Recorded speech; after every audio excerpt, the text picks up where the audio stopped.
here is Cheryl Gedling. She's from the PCS Union, from the National Executive, and President of Union's Scottish Government Group, and she's here in a personal capacity.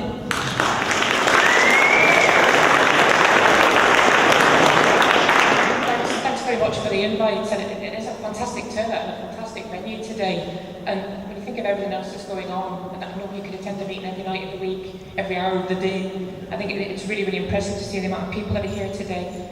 Kevin, it was really, really interesting to hear what you had to say, and you wrote some great articles in the run-up to the referendum. It was a bit less fun than Guardian's editorial when they encouraged a no vote, but you certainly wrote some interesting articles, along with some of your colleagues in the run-up. There couldn't be a more important time to have this meeting, in terms of everything that colleagues have said, particularly what Angela was saying there about the intensity of the movement, the momentum. I think it's really, really important that we keep that up.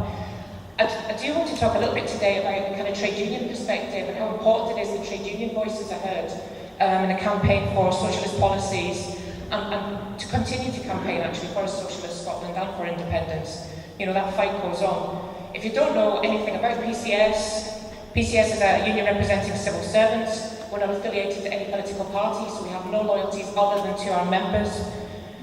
We work for government ministers to implement government policy, which puts us in quite a unique position, I think, in this debate, and we have a socialist leadership in Mark Zawacka and Janice Modric. We've been leading the way in terms of campaigning against austerity, against cuts, since Gordon Brown announced 110,000 job cuts, to the cheering and waving of backbenchers in 2004. In terms of the approach that PCS took to the referendum, and it's really, really important today that obviously we do look back and consider the context within which this debate is taking place. Whilst our official position was to take no campaign sides in the referendum, the left grouping in PCS, which is called Left Unity, which is one of the largest left factions in any union, very, very strongly supported the yes position. And we did that on the basis of recognising that this came at a time of crisis of political representation in Scotland and elsewhere, of course, in the UK and if not worldwide. And also recognising there's a failure of leadership in the trade union movement, and I think we have to acknowledge that if we're going to move on productively in this debate. We see a Labour Party in particular that I think has absolutely fundamentally betrayed the people it is supposed to represent. It has folded completely to the grip of neoliberalism, of corporate interests, and we see only signs that that grip is going to tighten. I think it's right that people are talking about punishing the Labour Party in Scotland, leapt into bed with Tories, stood on platforms with Tories, lied and lied again to people in the run-up to the referendum on the 18th of September. We have Lamont talking disgracefully about bringing an end to the something-for-nothing culture. Miliband talking about cutting benefits for 18 and 21-year-olds and saying that immigrants are welcome in this country if they get jobs and learn English. If a Tory had said that, we wouldn't have been surprised. In Scotland, the referendum debate pushed people towards yes, hope over fear, offer people some opportunity for things to be different, offer people alternative to austerity. We need to continue to build on that positive momentum. Because what we're seeing in England, unfortunately, is the crisis of political representation. Nobody speaking up for working class people, nobody speaking up for ordinary people, and move towards UKIP. And that's an extremely dangerous position for us to be in, something we need to continue to fight against with all of our might.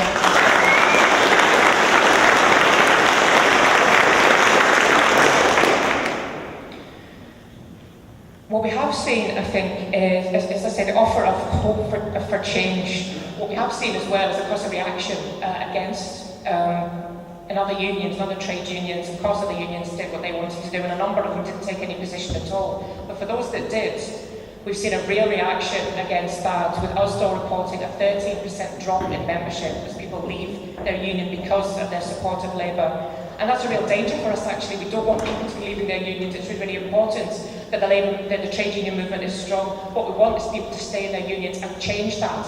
Fight against these interests, fight against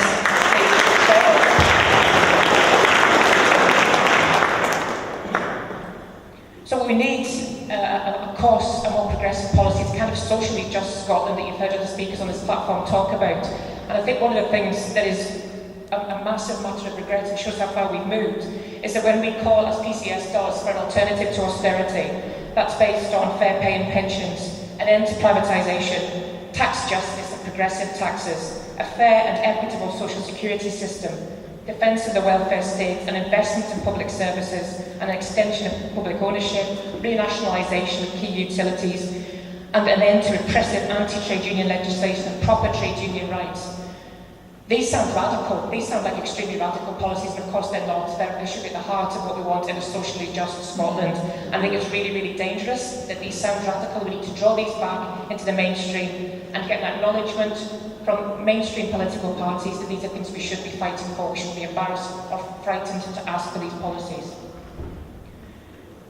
A call for a vote for the SNP, though, I would have to say, is not a vote for socialist policies. And I do think lots of people clearly have joined the SNP, particularly on the basis of supporting a yes vote, wanting to pull that party to the left, will be disappointed actually. Because despite taking a step to the left, which is why the SNP was elected, an electoral system that was supposed to mean that no party actually could have an overall majority, was because they took that tiny step to the left. And yes, some of the policies are slightly more progressive than other policies we see perhaps at Westminster, but nowhere near enough. They're still implementing the cuts. They implemented further cuts in the budget this week, £3 billion of cuts since 2010, and that will continue. There is no sign of an end to that. We're still suffering from pay restraint and pay caps. These are simply being passed on by the SNP government. I'm delighted my colleague's going to be on strike on Wednesday. I'm delighted to be on strike with local government unison workers on the 21st of October. To be 80,000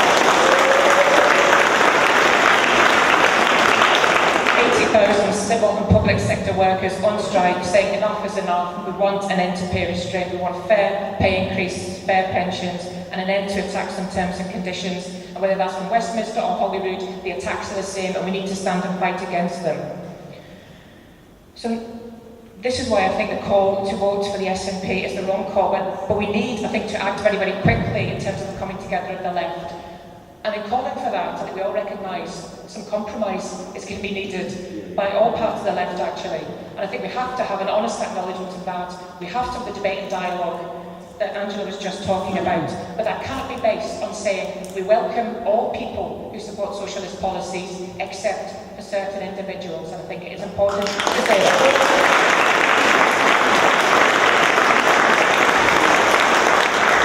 A truly inclusive left, if we want to build on a fantastic grassroots movement that's been built up around the referendum, then we have to genuinely include and not exclude, and we have to be prepared to compromise. And we have to as well make sure that all of that energy and vigour and the fantastic work that's been done doesn't descend into nationalism. This is what we're accused of. It was never about nationalism. It was about democracy. It was about seizing the agenda for ourselves. It was about the voices of working class people being heard. But we need to continue to fight against that. It's really important that we don't descend into that kind of level of debate. It was truly, truly inspirational, the movement that we've seen over the last. I know you've heard that before, but it really, really was. There was a mobilisation of communities against austerity, the re-engagement of people who've been disenfranchised from politics for years. The turnout was absolutely fantastic. The incredible, incredible involvement and political awakening of young people who could vote for the first time. It's really, really crucial that they don't feel that that vote was wasted, that they will continue to fight for independence in Scotland, for socialist policies in Scotland, so that people don't, again, disengage from politics, because we have to have that engagement.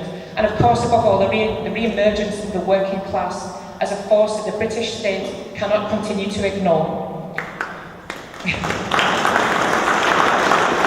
It wasn't a failure that we didn't win a yes vote, because we will win a yes vote, and we will persuade. The 45% will continue to persuade the 55% to come over to our side, and I think a lot of people are already regretting voting no. The lies that have been told, clearly been told, disintegrated within 24 hours, and I guess we always expected that to happen. But we need to give people a political voice as well. It is fantastic that people are meeting right across the country. The work that Rick is doing is fantastic. The work that Commonweal is doing is fantastic. All these ideas are being generated. But if we don't offer people political representation, then we're not going to be able to offer them what they really, really need from us. And the left has to come together around that. We need to form a party. I'm not sure if I call it the Independent Labour Party. I think I'm comfortable with that. However, we need to form a party that offers a political voice to all of these people that are crying out for political representation. We need to form a mass workers' party, and we need to do it quickly because these next few months are crucial in the run-up to the Westminster election and the 2016 elections in Scotland as well. So we didn't fail because we didn't achieve a yes vote, but if we don't offer people the political representation they're crying out for, we will have failed.